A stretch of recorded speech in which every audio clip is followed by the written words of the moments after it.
will hear a number of different recordings, and you will have to answer questions on what you hear. There will be time for you to read the instructions and questions, and you will have a chance to check your work. All the recordings will be played once only. The test is in 4 sections. At the end of the test, you will be given 10 minutes to transfer your answers to an answer sheet. Now turn to Section 1. Part 1. First, you have some time to look at questions 1 to 4.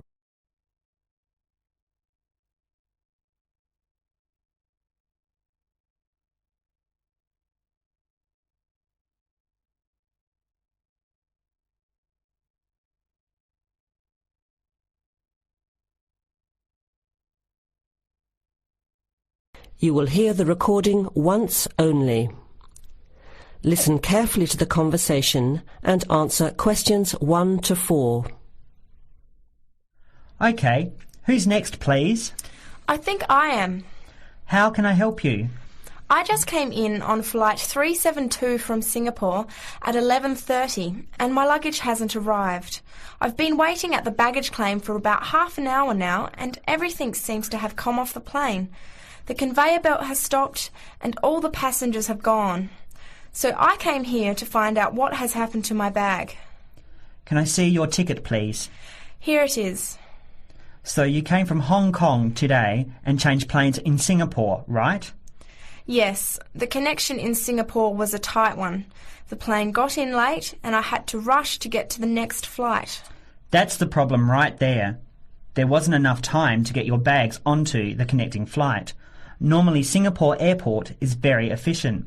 Now, I need you to fill in these forms. Your name? Jenny Lee. Address? I guess you want my address here. I'm staying with relatives. Just a minute, I'll have to look it up. It looks like 583. No, it's 533 East 67th Street in Riverside. Do you have the phone number there? Yes, I do. It's 93014269. So you came in on Qantas Flight 392. Do you know the number of the flight out of Hong Kong? Let me see. I think it was Cathay Pacific 900 or something. Oh yes, it says here, CX912. Before you hear the rest of the conversation, you have some time to look at questions 5 to 10.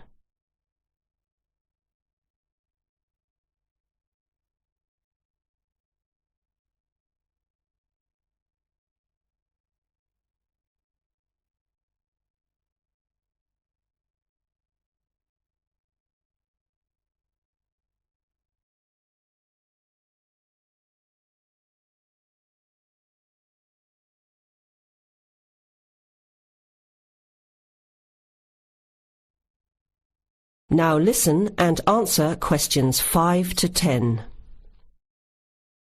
Right. Now, I need a description of the luggage. How many pieces did you check in? Just one. Can you describe it for me? Here is a picture to help you. Okay. It's a big bag, like this one. Rectangular. Not hard shell, but soft covered, and it has a zipper around the front. Is it black? No, sort of a grey colour. Any identification? Just a tag with my name on it. Any other features? Well, it has wheels and a retractable handle on the end, so you can pull it, as well as the handle in the middle. OK, that's fine. Now, if your bag missed the connection, I'm sure it'll be put on the next flight. I'll email Singapore as soon as I finish here. The next flight comes in at 17:50. That's 10 to 6 this evening. You can pick it up then. 10 to 6? That's too long to wait. Can I get my uncle to pick up the bag on his way home from work? Sorry, You have to be here yourself to clear customs. Of course. I almost forgot. Will the bag come here, to this desk? Yes. You pick it up here, then take it over to the customs area. By the way, don't forget to bring your passport. You will also need to have the key plus your ticket with a baggage claim number on it. Oh, okay. Guess I'll have to come back tomorrow then. It's lucky I packed everything I need for now in my carry-on bag. Yes, that's always a good idea. Be prepared.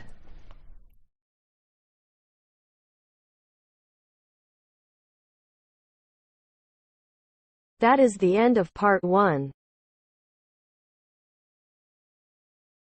You now have half a minute to check your answers.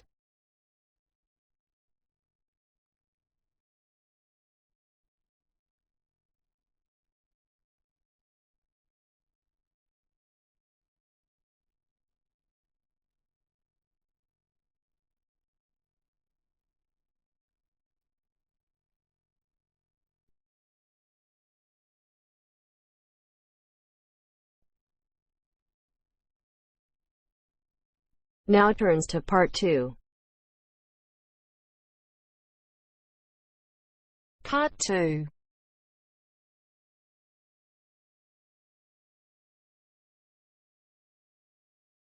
You are going to hear a conversation between two women about the health system in England. First, you have some time to look at questions 11 to 17.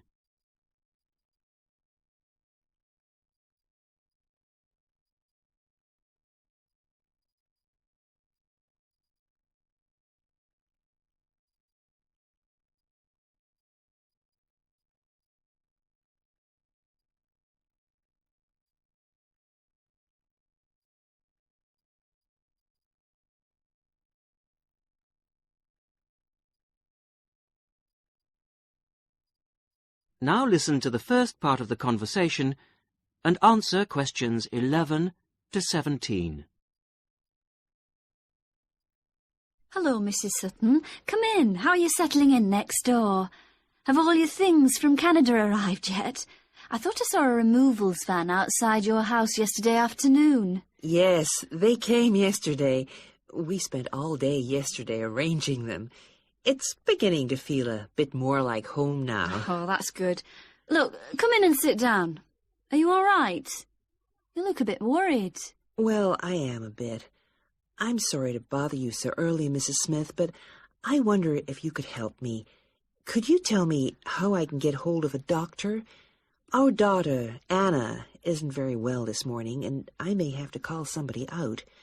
She keeps being sick, and I am beginning to get a bit worried. I just don't know how the health system works here in England.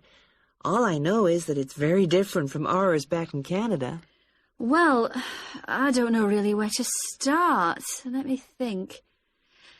Well, the first thing you have to do is find a family doctor. Mm-hmm. Sometimes we call them general practitioners as well. Right. And register with him or her. If you live here, you've got to be on a doctor's list. If you're not, things can be a bit difficult. Oh. Nobody will come out to you if you're not registered. Anyway, they work in things called practices. Uh-huh. Sort of small groups of family doctors all working together in the same buildings. Now, what you've got to do this morning is register with one of them. Ah. There are 2 practices near here, so we're quite well off for doctors in this part of Manchester. There's the Dean End Health Centre, about 10 minutes walk away. And there's another practice in South Hay. That's about 5 minutes away, going towards the town centre. Uh-huh. We're registered at the Dean End one, but they're both okay. There are about 6 doctors in our practice and 4 in the other, so ours is quite big in comparison, and the building and everything's a bit more modern. South A is a bit old-fashioned, but the doctors are okay. Their only problem is that they don't have a proper appointment system. Sometimes you have to wait for ages there to see someone. Anyway, you go to the receptionist in whichever health centre and ask her to register you with a doctor there. You have to fill in a form, but it doesn't take long. Ours is called Dr. Jones, and we've been going to him for years, ever since we moved here 15 years ago. I wouldn't say he's brilliant, but I suppose he's all right, really. We're used to him now. They say he's very good with elderly people, but he does tend to get a bit impatient with children. Listen, the one who's supposed to be really good with small children is Dr. Shaw. I've heard lots of people say that. She's young and she's got small children of her own, so you could try registering with her. And if her list's full, I heard somebody say the other day that there's a really nice young doctor at South Hay, a Dr. Williams. He holds special clinics for people with back trouble, but that's not really your problem, is it? Now you have some time to look at questions 18 to 20.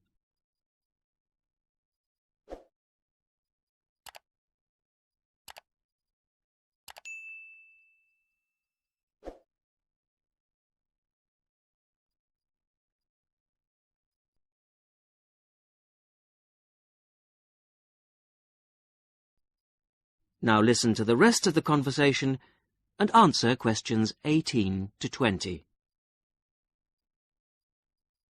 If you want a doctor to visit you at home, you have to ask for a home visit. You're supposed to do that before 10:30 in the morning, but obviously if it's an emergency, you can phone at any time, night or day. It might not be your doctor that comes, though. It's quite often one of the other doctors in the practice. It doesn't really seem to make much difference. Right. Otherwise, you make an appointment to see your doctor at the health centre. You usually get seen the same day. Not always, of course, but usually, as I say. They hold surgeries between 9 and 11:30 every weekday, and from 4 to 6:30 Monday to Thursday. Saturdays are only for emergencies. I see. When the doctor sees you, he gives you a prescription. He writes what medication you need on it, and you take it to a chemist's shop. There's one opposite the centre. If it's for a child under 16, you don't have to pay, so if it's for Anna, there's no problem. The same thing goes if you're unemployed or retired, or if you're pregnant. Just as well, because it's not cheap. You pay the same price for each item the doctor has prescribed. At the moment, it's something like £5 per item. So you pay for the medication, but the consultation with the doctor doesn't cost you anything. It's completely free as long as you're a resident here. You're going to be here for 3 years, aren't you? So, well, there shouldn't be any question of you paying anything to see the doctor. So that's one less problem to worry about. Look, Mrs. Sutton, if you want, I'll sit with your daughter for half an hour if you want to go down to the health centre to register. It's no trouble, really, don't worry. Are you sure you wouldn't mind? That would really help me a lot. I'll ask them if they can send someone round later to see Anna. I think I'll try the Dean End Centre. Good idea. Don't worry about Anna. Right. I'll be back as soon as I can.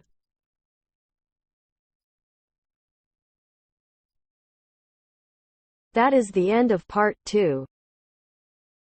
You now have half a minute to check your answers.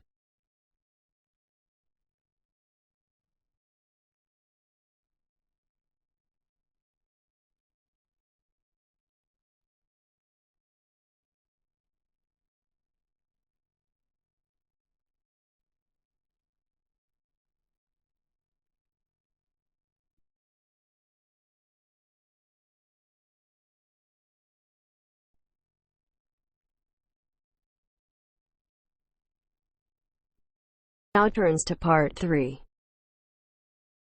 Part 3. You will hear a group of students, Henry, Joe, Nancy, and Gordon, discussing changes to their work experience placement arrangements. First, you have some time to look at questions 21 to 26.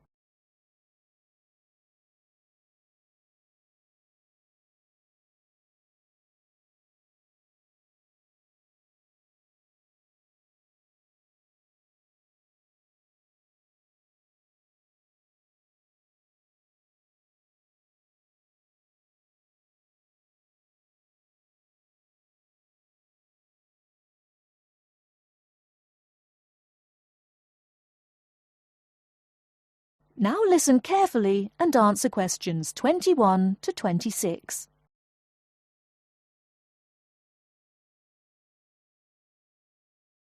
Look, there's the notice that Professor Jones told us he'd be putting up confirming the details of our work experience placements. But I thought that was already arranged. No, he said he'd have to check with the companies that the days we preferred were okay for them. Let's see if any have changed.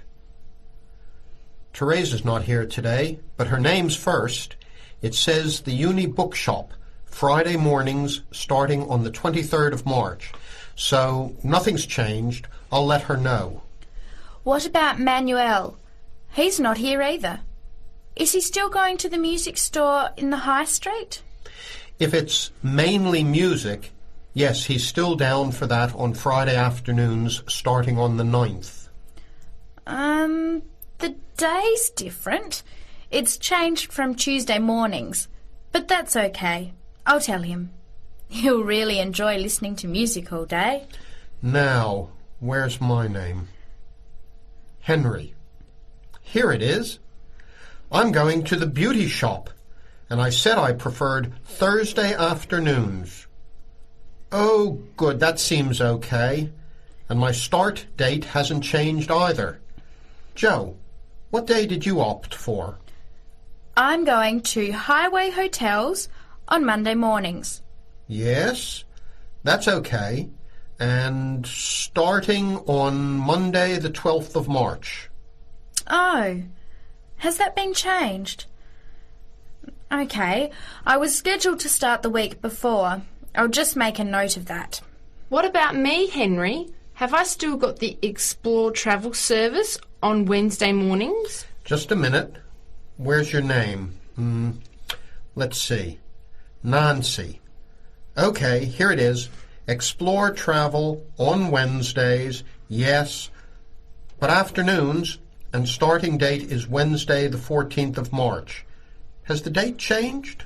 No, not the date, just the time, which is fine. I'll get to sleep in. You lazy thing, Nancy. Chris's name is next on the list. Gorgeous Gowns Fashions. What a name. Yes, it sounds good, doesn't it? I'm hoping he'll bring me some free samples. So, has he still got Wednesday mornings? Yes, Wednesday mornings starting on the 14th of March. Okay, I'll tell him when I see him tonight that his arrangements haven't changed. Gordon, what about you? I chose that software company that makes computer games. I can't remember its name, but I asked for Tuesday afternoons. Oh, yes. Here it is. Games to go on Wednesday mornings. There's a note here saying they have their weekly staff meetings on Tuesday afternoons, so that wouldn't be much use to you. That's why they've changed it to Wednesdays, starting on the 21st of March, so you can see their working setup. Okay, I'm glad they've changed it. I don't think I'd want to sit through a meeting every week.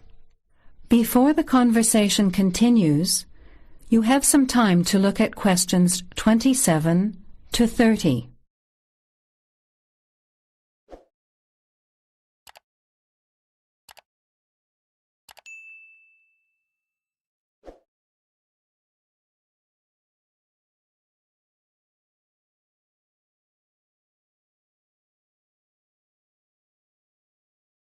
Now, as the conversation continues, answer questions 27 to 30.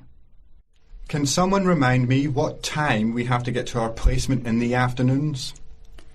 It says here, mornings start at 9 a.m. and afternoon sessions at 1 p.m. Oh, that's a shame.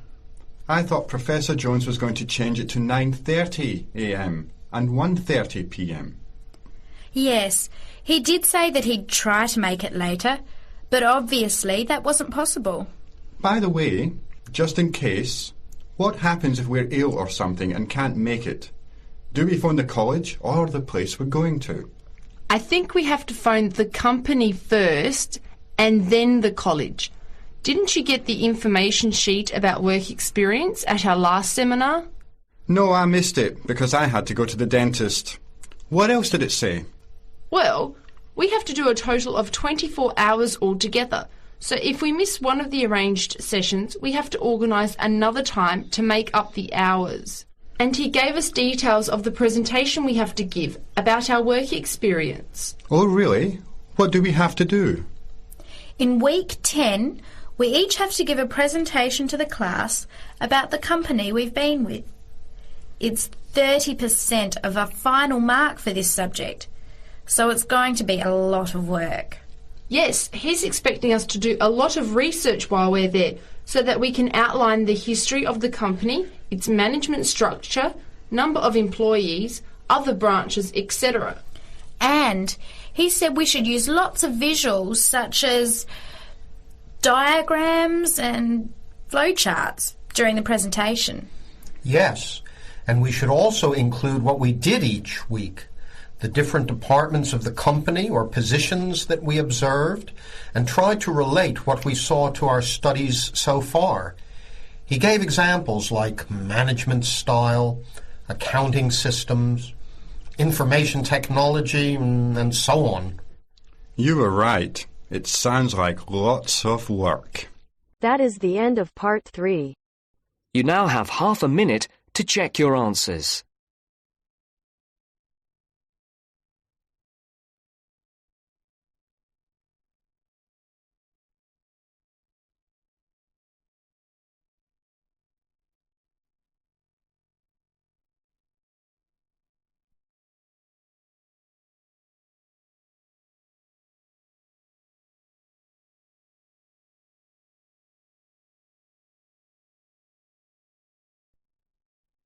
Now turns to part 4. Part 4. You will hear a talk from a series of lectures on the survival of our planet. Professor Samson talks about endangered species of flora and fauna. First, you'll have half a minute to look at questions 31 to 40.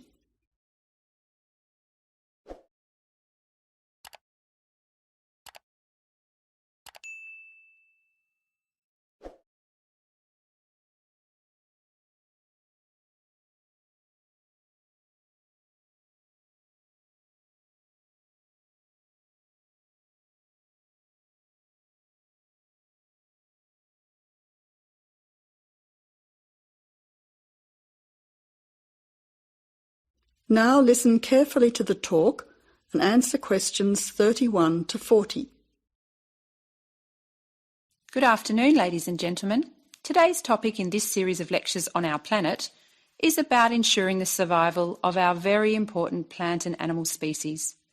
In this lecture, I want to discuss one way that we can do this.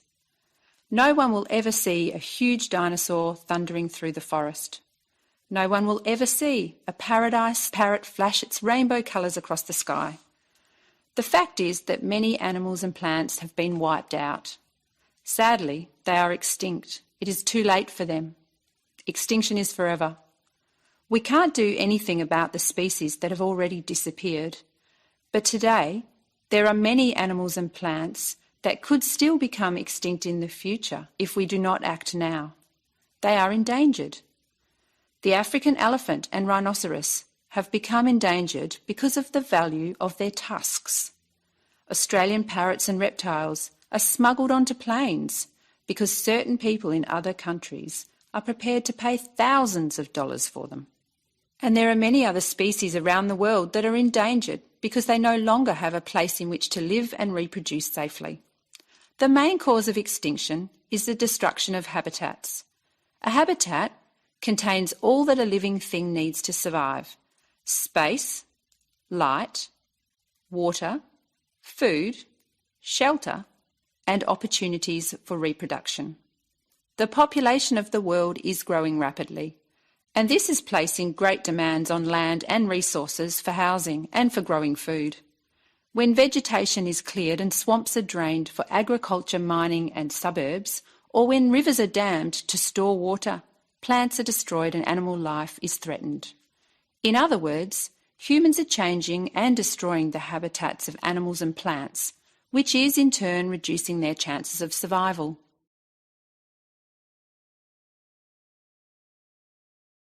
So how can we conserve habitats and help save endangered species? Well, one way is to protect their habitats permanently in national parks or nature reserves. National parks have been created in many countries. They encourage people to enjoy the beauty and diversity of the animals and plants that live there without harming them. By supporting and visiting these parks, people can become more aware of the species that live there and how the parks work to protect them. It is very important that, when visiting a national park, we keep them safe for future generations of plants and animals by obeying a few rules. Firstly, follow the fire regulations. Don't throw cigarettes or build fires, except at certain times of the year in especially allocated areas and facilities. Secondly, remember to leave pets at home. Pets, such as cats or dogs, can hunt birds or other small animals. Some pets might even escape and become a serious threat. Thirdly, place all rubbish in a bin or take it home. Plastic bags or leftover food are dangerous to the animals and harm the environment. Don't pick the flowers or damage the plants. Flowers create the next generation of the plant. Also, for the same reason, birds' eggs must be left in their nests. The loss of species in the past is sad. However, there is hope for the future. Despite the demands of our increasing population, we can work to protect the plant and animal species we still have. So I would like to conclude by saying that I believe that, with strong public awareness and support of these national parks and reserves, the future of endangered species can be ensured. That is the end of part 4.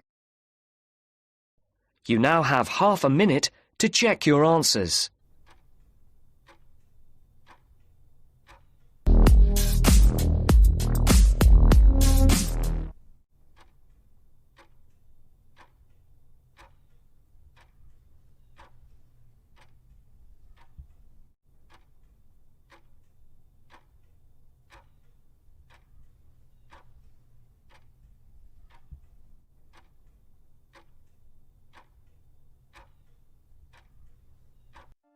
That is the end of the listening test. You now have 10 minutes to transfer your answers to the answer sheet.